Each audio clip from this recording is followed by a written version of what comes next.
اپنے خالق سے ان کا محبت کا رشتہ ہے اور وہ شدید پیار کرتے ہیں۔ دوسری جانب نبی پاک صلی اللہ تعالی علیہ وسلم نے فرمایا، بخاری مسلم میں معروف اور مشہور اور امت کی جان ہے وہ حدیث کہ سرکار نے فرمایا کہ تم میں سے کوئی اس وقت تک مومن ہی نہیں ہو سکتا جب تک اپنی ہر چیز سے بڑھ کر مجھ سے پیار نہ کرے۔ اللہ سے بھی محبت کرنی ہے اور اللہ کے رسول سے بھی محبت کرنی۔ محبت اسلام جو ہے یہ محبت کا دین ہے۔ محبت جو ہوتی ہے یہ پورے عالم کو فتح کر دیتی ہے۔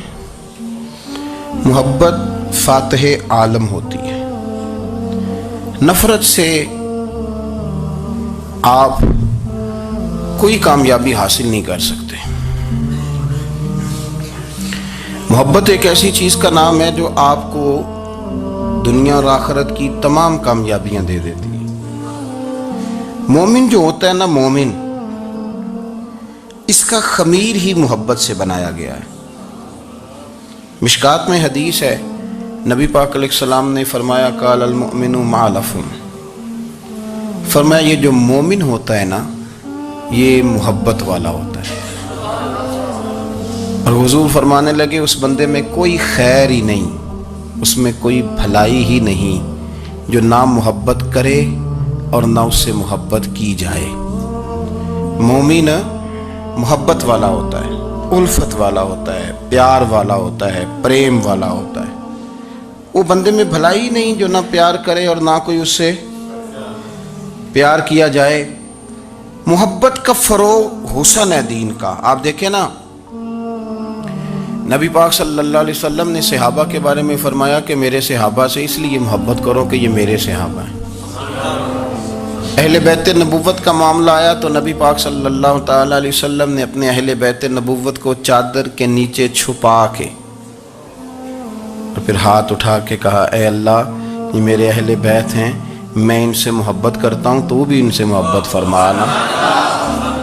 آپ ذرا غور کریں کہ یہ محبت کہاں کہاں پہنچتی ہے، اللہ سے، اللہ کے رسول سے، حضور کے صحابہ سے، بات اہل بیت تک آئی تو کہا ہے اللہ میں ان سے محبت کرتا ہوں، تو بھی ان سے محبت فرما، اور میرے مالک جو جو ان سے محبت کرے تو ان سب سے بھی محبت فرما۔ فروغ محبت، اشاعت محبت، تبلیغ محبت بڑا ضروری کام ہے۔ لیکن ایک تو یہ تھی کہ دین کے معاملے میں محبتیں جو شرعی محبتیں کہلاتی ہیں، اور ایک ہیں ہماری طبعی محبتیں۔ حضور صلی اللہ علیہ وسلم نے ہمیں حکم دیا ہے، فرمایا اپنی بیوی سے بغض نہ رکھنا۔ اس کا معنی یہ ہوا کہ کچھ لوگ ایسے ہیں جو بیوی کا بغض بھی پال لیتے ہیں۔ مقابلہ ہو رہا ہوتا ہے میاں بیوی کا، بحث ہو رہی ہوتی ہے، ایک دوسرے کے خلاف دلائل جمع ہو رہے ہوتے ہیں، ایک جنگ مچی ہوتی ہے۔ فرمایا اس سے بغض نہ رکھنا۔ کوئی عادت نہ پسند ہو تو وہ عادت دیکھ لینا جو تمہیں پسند ہے، عداوت نہ پیدا کرنا۔ ہاں دین زارے بیزاری کا حکم دیتا ہے، پر ان کے ساتھ جو رب رسول کے دشمن ہیں۔ باقی فروغ محبت میں اپنا کردار ادا کرو۔ دیکھیں نا، حضور صلی اللہ علیہ وسلم نے فرمایا جس نے محبت کے ساتھ ماں باپ کا چہرہ دیکھا اللہ اسے کامل حج کا ثواب عطا کرے گا۔ لیکن حدیث میں جو حضور نے شرط لگائی اس شرط کا خیال رکھنا ہے۔ کس طرح چہرہ دیکھنا ہے؟ فرمایا ماں باپ کا چہرہ دیکھو۔ کس طرح؟ اچھا، یہ حدیث بتاتی ہے کہ کچھ لوگ ایسے ہیں جو چہرہ دیکھتے ہیں پر محبت سے نہیں دیکھتے۔ ابا جی کی کچھ باتیں کڑوی بھی لگتی ہیں نا، تو کئی دفعہ کچھ بچے چہرہ دیکھتے ہیں پر محبت سے نہیں دیکھتے، تو حضور نے فرمایا تو محبت سے چہرہ دیکھ، تیرے رسول کا وعدہ ہے رب مقبول حج کا ثواب دے گا۔ صحابی عرض کرنے لگے، یا رسول اللہ صلی اللہ علیہ وسلم اگر میں 2 دفعہ دیکھوں؟ تو حضور نے فرمایا 2 حج کا ثواب۔ اس نے کہا حضور میں دن میں 3 دفعہ دیکھوں؟ تو فرمایا 3 حج کا ثواب۔ اس نے چوتھی بار کی بات کی تو حضرت ابو ہریرہ فرماتے ہیں حضور نے فرمایا تو جو پوچھتا رہے گا اور میں بتاتا رہوں گا تو بات ختم نہ کریں۔ حضور حکم کریں، فرمایا تو 100 دفعہ دیکھ، اللہ 100 حج کا ثواب عطا کرے۔ بات کو ختم کرتے ہیں۔ تو جتنی دفعہ دیکھ اللہ تجھے اتنے حج کا، شرط یہ ہے کہ ذرا پیار سے دیکھ۔ ذرا محبت سے دیکھ. نفسیات کا ڈاکٹر بوڑھوں کو نیند کی دوائی کیوں دیتا ہے؟ وہ اس لیے دیتا ہے کہ ان کے بچے انہیں وقت نہیں دیتے. بچے کو بہلایا جا سکتا ہے، بوڑھے کو بہلایا نہیں جا سکتا. اس لیے کہ جو بوڑھا ہوتا ہے نا، اس کے پیچھے پوری ایک داستان زندگی ہوتی ہے، تاریخ ہوتی ہے. وہ کبھی کسی چیز کا مالک رہا ہے، سربراہ رہا ہے. اولڈ ہاؤس پاکستان میں تیزی سے اس لیے بن رہے ہیں کہ بچوں کی جو خاص الفت تھی نا ماں باپ سے، وہ رہی نہیں. ورنہ اگر ایک والد 6 بچوں کا خیال رکھ سکتا تھا تو 6 بچے مل کے ایک باپ کو بھی تو سنبھال سکتے تھے نا، ماں کا بھی خیال کر سکتے تھے نا. محبت کا فروغ جب ہو، آپ ماں باپ کو ٹائم دیں، ان کے پاس بیٹھیں، ان کے ساتھ تھوڑا وقت بتائیں، سارے معاملات ٹھیک ہو جائیں گے. ہمارے معاشرے میں نا تیزی سے نفرت کا فروغ ہوا ہے، نفرت کا فروغ. پتہ ہے اسلام نے غیبت سے کیوں منع کیا ہے؟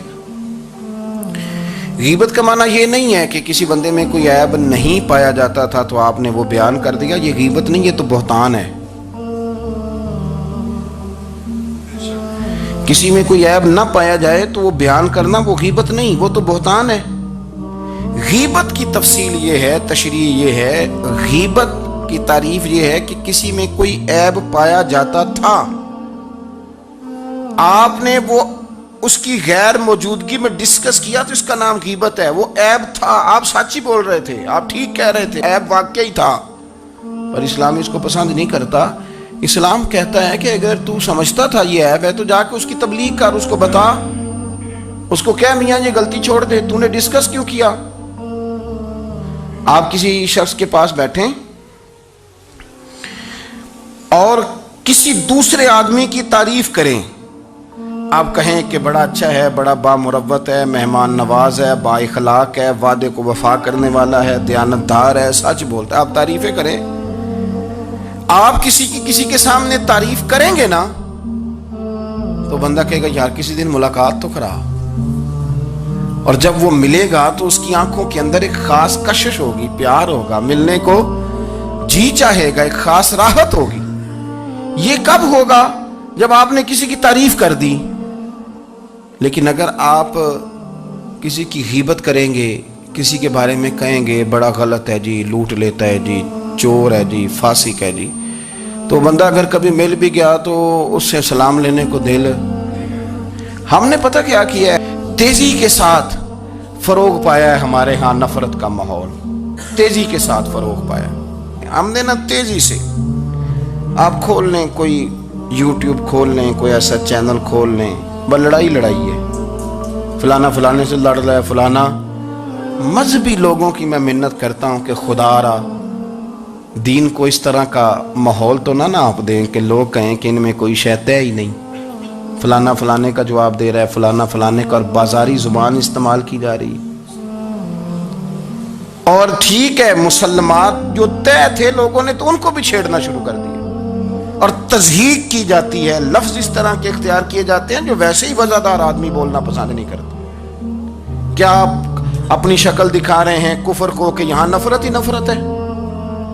اور وہ باتیں جن کو بالکل چھیڑنا نہیں چاہیے تھا ان پر بھی آپ کلام کرتے ہیں. آپ نے کوئی چیز نہیں چھوڑی، اس پر آپ نے بحث نہ کی ہو، الجھایا نہ ہو، میلہ لگا دیا، اللہ جانے کوئی کیا بول رہا ہے. دعوت دین کون دے گا؟ پیغام حق کون سنائے گا؟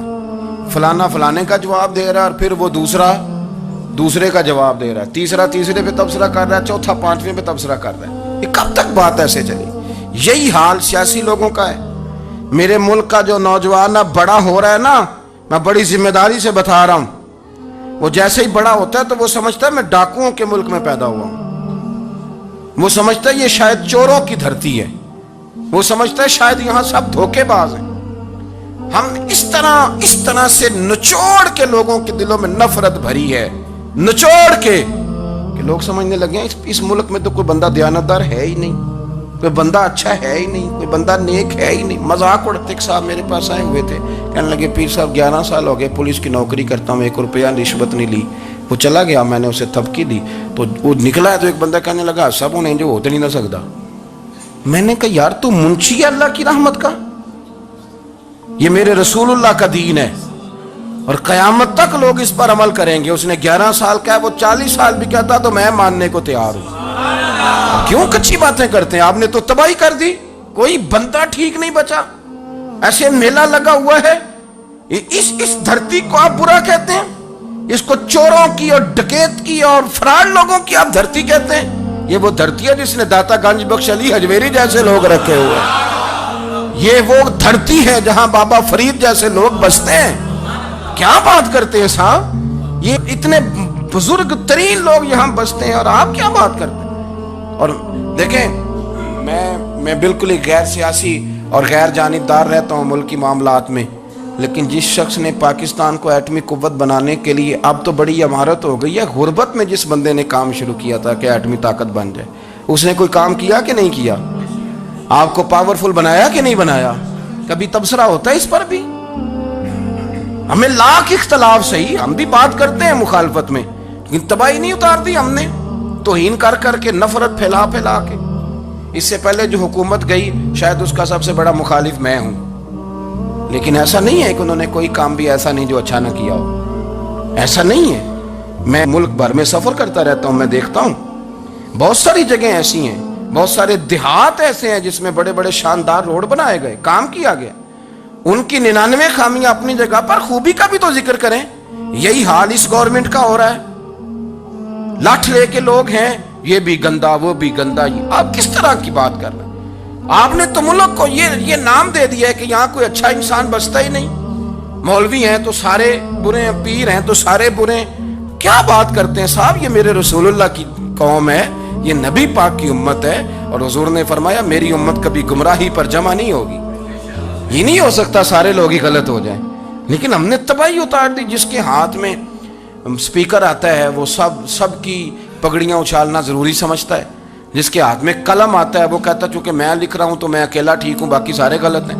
محبت کو فروغ دیں، پیار کریں، اخوت کا رنگ دیکھیں۔ حاتم تائی کی بیٹی مجرم بن کے آئی تھی، مجرم بن کے، کلمہ نہیں پڑھتی تھی، اور اس کو سامنے کھڑے کر کے میرے نبی پاک نے فرمایا تیرا باپ کلمہ نہیں پڑھتا تھا پر اس میں عادتیں اچھی پائی جاتی تھی، اس کی صفات ٹھیک تھیں۔ یعنی حضور تعریف کر رہے ہیں، نبی پاک تعریف، اور ہماری زبان گونگ ہو جاتی ہے تعریف کی دفعہ۔ ہم تو جو میری بات مان گیا وہ بندہ ٹھیک ہے، اور جس نے میری بات نہیں مانی وہ بندہ درست ہے، یہ گونگ ہو جاتا ہے ہمارا مزاج۔ اپنی زندگی میں اچھے الفاظ ادا کریں، اولیاء اللہ کے بارے میں، ان لوگوں کے بارے میں جو مسلمہ بزرگ ہیں، ہمارے امت کے مسلمہ بزرگ ہیں، ان کے بارے میں ہم ایسی کمزور باتیں کرتے ہیں جن کا سرے سے کوئی وجود نہیں، سرے سے کوئی داستان نہیں ان لوگوں کی۔ تو یاد رکھیں میرے عزیز، میرے رسول کریم صلی اللہ تعالیٰ علیہ وآلہ وسلم نے جو ہمیں دین دیا وہ محبت والا دین ہے، وہ پیار والا دین ہے، وہ اخوت والا دین ہے۔ اس میں پیار کریں گے، پیار آگے لے کے جائیں گے، پیار کو فروغ دیں گے۔ سنیں حدیث میرے نبی پاک علیہ السلام نے فرمایا قیامت کے دن رب کریم فرمائے گا کہاں ہیں وہ لوگ؟ منادی اعلان کرے گا میدان محشر میں، کوئی آدمی اعلان کر وہ کہاں ہیں لوگ؟ اور تو کس کو ڈھونڈ رہا ہے؟ فرمایا مجھے رب نے بھیجا ہے کہ وہ بندے ڈھونڈ کے لاؤ جو دنیا میں میری رضا کے لیے ایک دوسرے سے محبت کیا کرتے ہیں، وہ بندے ڈھونڈ کے لاؤ۔ بندے ڈھونڈے جائیں گے، یا رسول اللہ رب ان کا کیا کرے گا؟ تو نبی کریم صلی اللہ علیہ وسلم فرمانے لگے رب فرمائے گا تم دنیا میں میری رضا کے لیے ایک دوسرے سے پیار کرتے تھے، آج میرے عرش کے سائے کے علاوہ سایہ کوئی نہیں، آج میں تمہیں اپنے عرش کے سائے میں جگہ عطا کروں گا۔ میری رضا کے لیے پیار کیا تم نے، میری رضا کے لیے محبت۔ خدا را تھوڑا تھوڑا لوگوں سے پیار شروع کریں۔ آپ یقین کریں وہ پولیس والے سے آپ کہیں نا کہ تو اپنا رویہ ٹھیک کر، تو کہتے تو انہوں پتہ نہیں بندے کس طرح دا ساڑھنا سلوک کرتے ہیں۔ وہ بھی مطمئن ہے، وہ کہتا ہے اگر میں گالی گلوچ کر رہا ہوں تو میں ٹھیک کر رہا ہوں۔ وہ کہتا ہے یہ لوگ لائے کی سے۔ آپ دیکھ لیں، آپ سمجھ لیں چیزوں کو۔ میں نے ڈاکٹر صاحب سے کہا کہ تھوڑی سی آپ لوگوں سے شفقت کریں، غریب لوگ آتے ہیں تو کہتے ہیں مفت دوائی دیں تو یہ بیچ دیتے ہیں جا کے۔ ہر شخص نے ایک دوسرے کے خلاف کہانی بنا لی، نفرت کے لیے کوئی نہ کوئی پلان کر لیا، ہمیں باتیں مل گئیں، ہم نے داستان سرائی کر لی، ہم نے اپنے ذہن کو اکٹھا کر لیا۔ مجھے بتلاؤ نا یار، اگر رسول کریم صلی اللہ علیہ وسلم اور باقی انبیاء بھی قوموں کے بارے میں یہ سوچتے کہ یہ بڑے ظالم ہیں، یہ بڑے چور ہیں، یہ بڑے ڈکیت ہیں، یہ بڑے غاصب ہیں، یہ کافر ہیں، منافق ہیں، تو بھلا ہو سکتا تھا، لوگوں کا فائدہ ہو سکتا تھا۔ وہ لوگ بڑے بڑے سخت گیر تھے، پر محبوب نے فرمایا وہ جو کریں گے وہ ان کا انداز، اور ہم جو کریں گے وہ ہمارے رب نے ہمارے ذمے لگا کے بھیجا ہے۔ اپنی زندگی میں تلاش کریں اور پیار کریں اور اچھے لفظوں سے لوگوں کو یاد کریں اور خوبصورت لہجہ اختیار کریں اور ٹھنڈی اور اچھی باتیں کرنے کی کوشش کریں، اللہ کی رضا کے لیے، اللہ کی رضا کے لیے، اللہ کے بندوں سے پیار۔ یارو دیکھو، عورت ہو طوائف، زندگی ساری بیت جائے گناہوں میں، لیکن میرے نبی پاک فرماتے ہیں وہ رب کی رضا کے لیے کتے سے بھی پیار کر لے تو رب اسے جنت عطا کر دیتا ہے۔ وہ کتے کو پانی پلا گئی، پر پلا گئی نا اللہ کی رضا کے لیے، اسے کوئی فائدہ تو نہیں تھا نا، وہ اللہ کی رضا کے لیے پلا گئی، تو رب کریم نے اس کے سارے گناہوں کو، کسی سے پیار تو کریں، خدا را کسی سے پیار تو کریں۔ اس سال میرے گاؤں کے میلے کی بھیڑ میں جو گم ہوا وہ ایک بھکارن کا لال تھا، اس غریب کو تلاش تھی متاع خلوص کی، اور مخلوق چپ رہی کہ یہ مشکل سوال تھا۔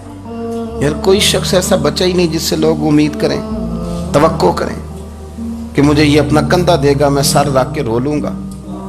کوئی ایک ایسا شخص ملا ہی نہیں جس کے بارے میں لوگ کہیں کہ بڑا مخلص ہے یار۔ اتنی بڑی میرے محبوب کی امت، ہر حکومت غلط، ہر شخص غلط، ہر بندہ برا، ہر جماعت بری، اللہ کی رضا کے لیے کچھ لوگوں کے لیے فروغ محبت کا بھی فریضہ سر انجام دیں۔ کیسے لوگوں کو یہ بات سمجھائی جائے؟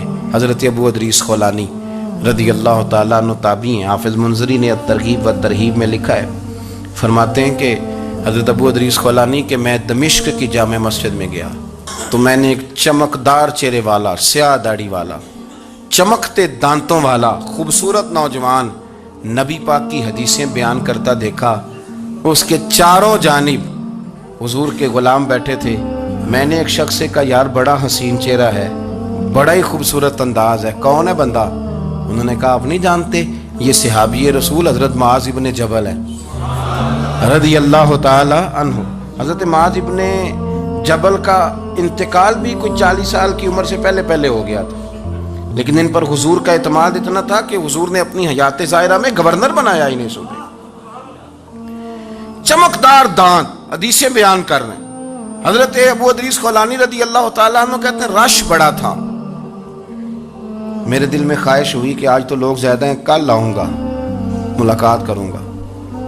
کہتے ہیں اگلے دن میں اپنی طرف سے سب سے پہلے گیا، پر حضرت معاذ ابن جبل تو مجھ سے پہلے مسجد میں موجود تھے اور وہ نفل پڑھ رہے تھے، اللہ اللہ کر رہے تھے۔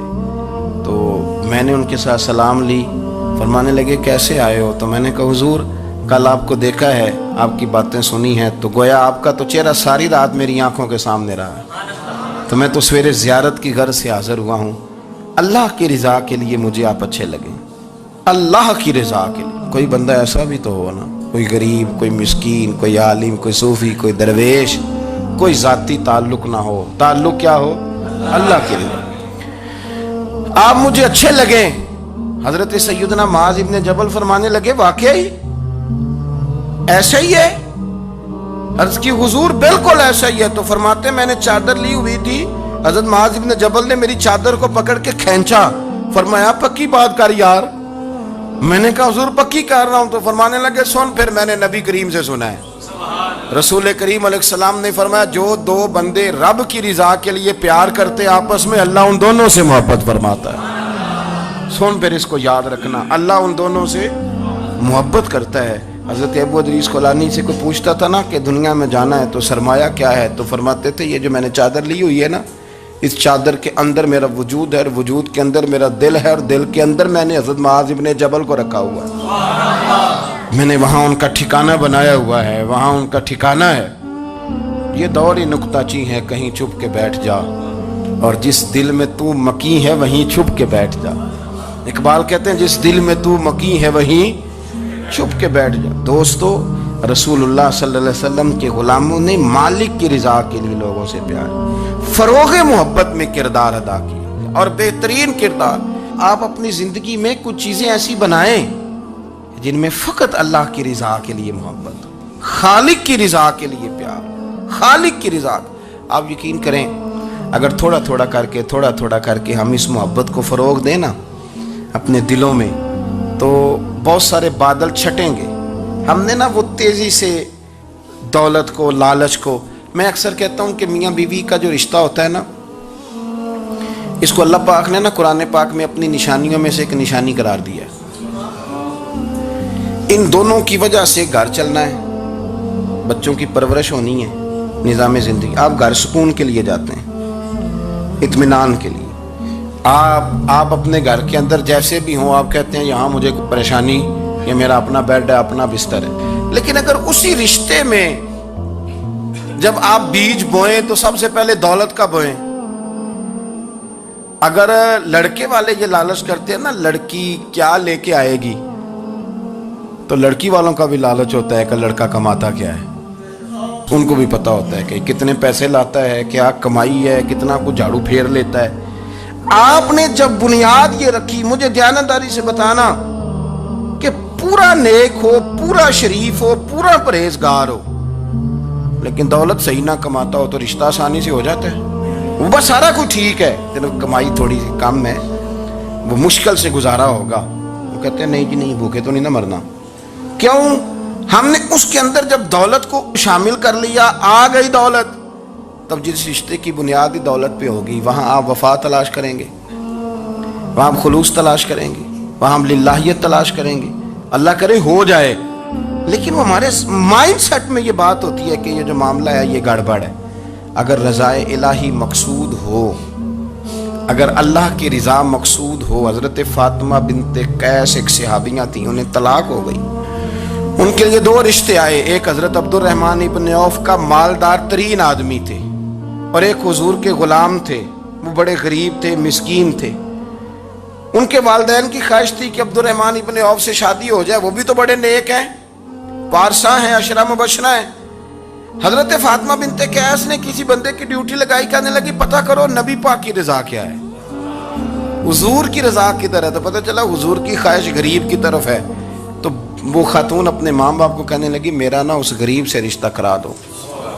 انہوں نے کہا پتر، بیٹیوں کے بارے میں ماں باپ بڑے احساس ہوتے ہیں، ہم چاہتے ہیں کہ عبد الرحمن ابن عوف مالدار ہے تو وہ بھی تو نیک ہے نا، حضور نے دنیا میں جنت کی بشارت دی اور ان کا بڑا اعزاز ہے، حضور نے ان کے پیچھے نماز پڑھی، بڑا مرتبہ بڑا مقام والا صحابی ہے، وہ تو غریب آدمی ہے، اور پھر حضور نے حکم تو نہیں نہ دیا، خواہش کا اظہار کیا ہے۔ اس بی بی کے جملے بڑے شاندار ہیں، کہنے لگی آپ مجھے اللہ کی رضا کے لیے نا میرے نبی کے حوالے کر دیں، مجھے امید ہے اللہ رسول مجھے کبھی ضائع نہیں فرمائیں گے، مجھے حوالے کریں رسول کائنات کے۔ چھوڑیں کو ضروری ہے دنیا داری ہر طرف دیکھنا، کہیں کوئی کام ایسا بھی تو ہو نا جو محبت کے زور پہ ہو، جو محبت کے لیے ہو۔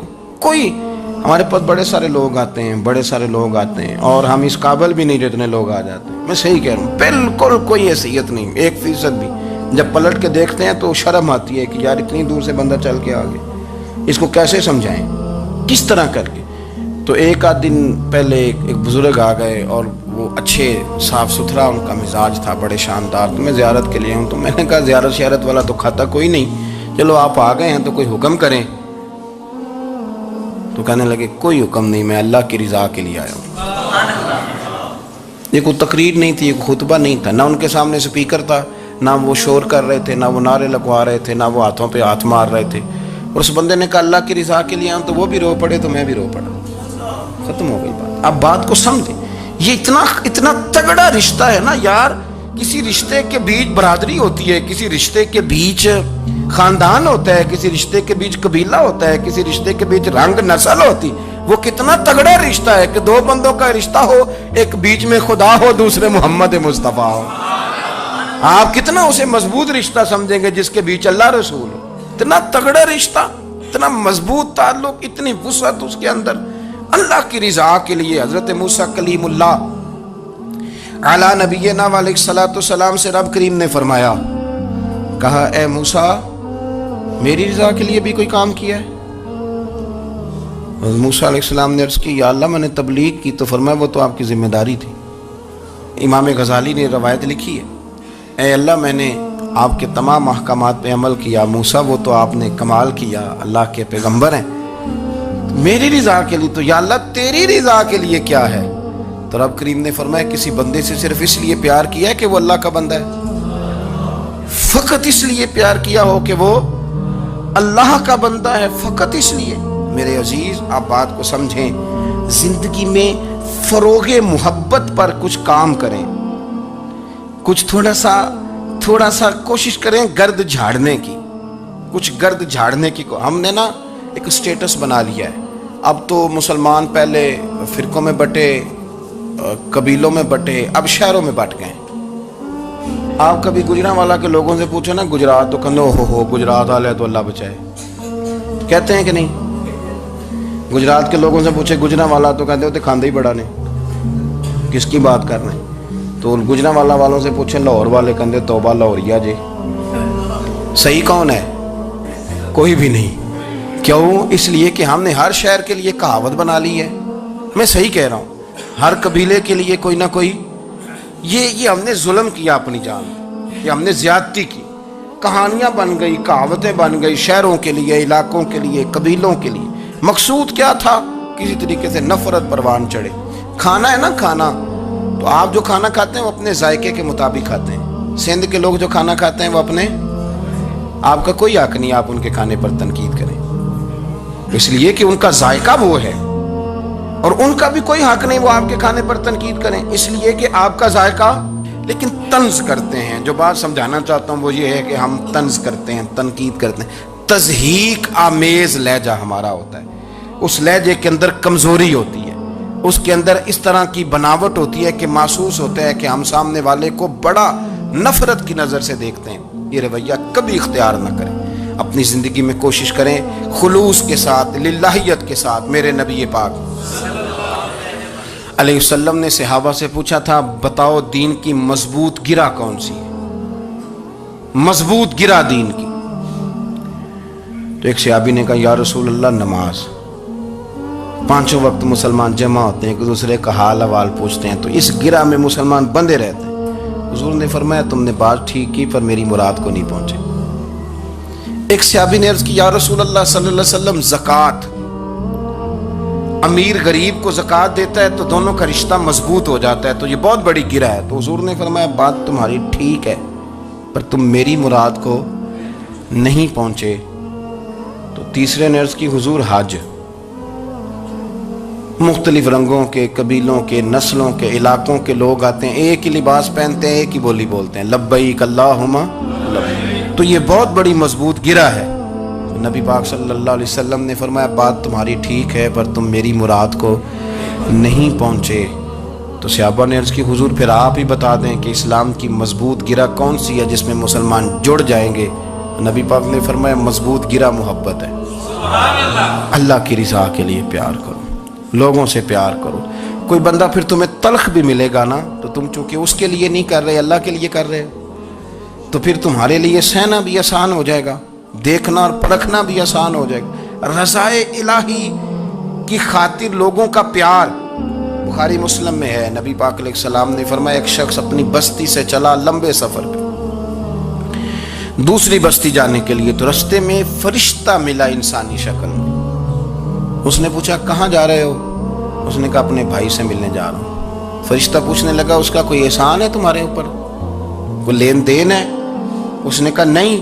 تو کہا پھر کیوں اتنا لمبا سفر کر رہے ہو؟ تو کہنے لگا یار میں اللہ کی رضا کے لیے اس سے پیار کرتا ہوں، اللہ کی رضا کے لیے تو اس لیے جا رہا ہوں۔ تو سنیں یہ بخاری مسلم کے لفظ ہیں، حضور فرماتے ہیں وہ فرشتہ کہنے لگا سن پھر میں انسان نہیں میں فرشتہ ہوں، اور مجھے رب کریم نے بھیجا ہے یہ کہنے کے لیے کہ اگر تم دونوں اللہ کی رضا کے لیے ایک دوسرے سے پیار کرتے ہو تو اللہ تم دونوں سے پیار فرماتا ہے۔ اب یہ محبت فروغ کیسے پائے گی؟ اس کے لیے ایک تو یہ کہ اپنے دل کو تھوڑا سا سمجھائیں۔ آپ ارادہ کر لیتے ہیں نا، جب ذہن بنا لیتے ہیں کہ میں نے کوئی خدمت کرنی ہے، ذہن بن گیا، تو پھر اس کے لیے 2-3 لاکھ روپے 4 لاکھ روپے لگانے کی ضرورت نہیں ہوتی۔ پھر بندہ سٹاپ پہ کھڑے ہوئے کسی بابا جی کو پوچھتا ہے کہاں جانا ہے، تو کہتے ہیں میں نے ذرا یہاں قریب ہی جانا ہے، رکشہ تلاش کر رہا ہوں۔ تو آپ کا ذہن بن گیا نا خدمت کرنے کا، تو موٹر سائیکل بھی بٹھایا تو گھر چھوڑا ہے، واپس آئے تو دل بڑا ٹھنڈا تھا۔ لیکن آپ یہ بھی کہہ سکتے تھے کہ بابا جی بچے کیا کرتے ہیں سعودی عرب میں، تو یہ 200 روپیہ رکشے کو دیں، گھر چھوڑ آتا ہے، بچے اتنا کماتے کس لیے؟ دونوں باتوں میں فرق ہے۔ میری بات کی سمجھ آ رہی؟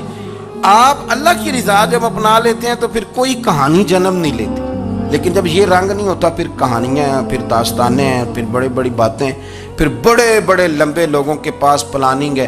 اس طرح نہ کریں. پیار تقسیم، اور ایک تو یہ کہ خود اپنے دل میں اچھی سوچیں رکھیں، دوسرا یہ کہ لوگوں کو بھی کہیں. جب آپ کے سامنے لوگ بات کر رہے ہوتے ہیں نا، میرے سامنے ایک صاحب نے کہا کہ وہ ہمارے جو محلے کی مسجد ہے نا، اس کا خزانچی مولوی صاحب کے ساتھ مل کے 40 لاکھ روپیہ کھا گیا. میں نے اسے کہا یار بڑی پکی فگر یاد ہے تجھے، پورے 40 لاکھ ہی کھا گیا اور طے ہے. تو میں نے کہا کوئی اس کی دلیل؟ کہنے لگا جی وہ بڑے پیسے کھائے ہیں، سب کو پتہ ہے. میں نے کہا سب کو پتہ ہونا کام نہیں، اس پر باقاعدہ شرعی گواہ ہونے چاہیے. کہہ دیتے ہیں نا ہم. میں نے اسے کہا کہ چلو چھوڑو ساری باتیں، تم نے کتنے دیے تھے؟ کہنے لگا میں نے تو کوئی نہیں دیا. تو میں نے کہا اگر تو نے کو دیا تو چل میرے ساتھ، میں تیرے تو واپس کراؤں، اور اگر تم نے نہیں دیا تو پھر اللہ سے ڈر. اس لیے کہ بہتان بڑا سخت جرم ہے، صبح قیامت اس کا بڑا سخت حساب دینا پڑے. اللہ سے ڈر. یہی حال ہماری اخباریں کرتے ہیں، جس کے اوپر مرضی جو مرضی ڈال دیا، کون سا کسی نے پوچھنا ہے؟ صحیح کہہ رہا ہوں میں؟ جو مرضی. اور اب سوشل میڈیا جب سے آیا ہے پھر تو کسی خبر کی کسی تصدیق کی کوئی ضرورت، اور نہ پوچھنے والا پوچھتا ہے کہ یہ خبر کہاں سے آئی. بہت سارے لوگوں کے مرنے کی خبریں چھپ جاتی ہیں اور وہ وضاحت کر رہے ہوتے ہیں نہیں جی میں بالکل موجود ہوں، میں بالکل زندہ ہوں، کوئی ایسا مسئلہ نہیں ہے. تو اچھا اس طرح جب کوئی بندہ کر رہا ہو تو پھر آپ کیا کریں؟ پھر اس کو سمجھائیں. میں نے بھی اس دوست سے گزارش کی، میں نے کہا آپ غلط ٹریک پہ چڑھے ہوئے ہیں، یہ طریقہ درست نہیں ہے. اگر آپ کے پاس پروف ثبوت ہے تو پھر بھی مجھے بتانے کی ضرورت نہیں تھی. آپ وہ پروف ثبوت لے جاتے اور خزانچی اور امام صاحب سے ملتے، کہتے کہ 40 لاکھ روپیہ کدھر ہے؟ آپ کے پاس پیسے تھے، وہ مسجد کے ہیں، اس کو آپ لائیں، فلاں جگہ استعمال کیے ہیں کہ نہیں. ان کے پاس جاتے دائیں بائیں کہانیاں چھیڑنا تو آپ اپنے لیے گناہ اکٹھا کر رہے ہیں. نبی پاک صلی اللہ علیہ وسلم کی حدیث سن لیں اور اس کو ہمیشہ یاد رکھنا ہے. آپ حضور نے فرمایا اگر تو نے کسی شخص کی ایسی جگہ توہین کی جہاں اس کی عزت بنی ہوئی تھی، تو نے کسی کو ایسی جگہ رسوا کر دیا جہاں اس کی عزت، کسی نے آپ کے سامنے آ کے کسی آدمی کی تعریف